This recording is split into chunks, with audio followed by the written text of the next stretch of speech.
Growing a pollinator garden, it's not super tricky, or even just converting some little corners of our garden into a pollinator area.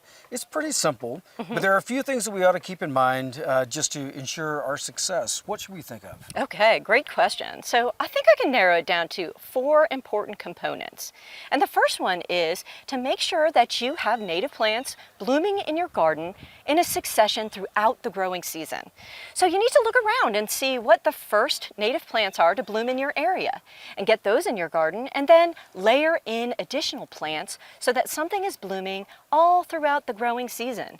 And then the second component is you got to make sure you're paying attention to host plants. Right. So those are the plants that are going to feed your baby caterpillars, right? So all the babies need to eat something too. And so feeding caterpillars means providing host plants for your caterpillars to eat and grow from.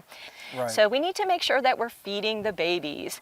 And then the third component is you need to make sure you're paying attention to what's happening with your pollinators over the winter time.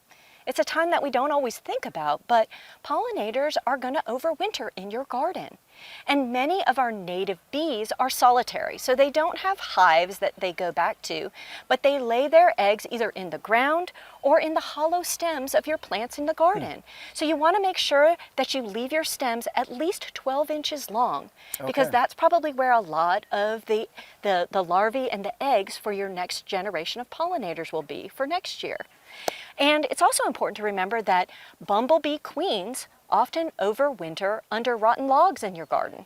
So it's a good idea to leave some branches or an old rotten log that's laying around in your garden so that they can find a safe place to be over the winter time.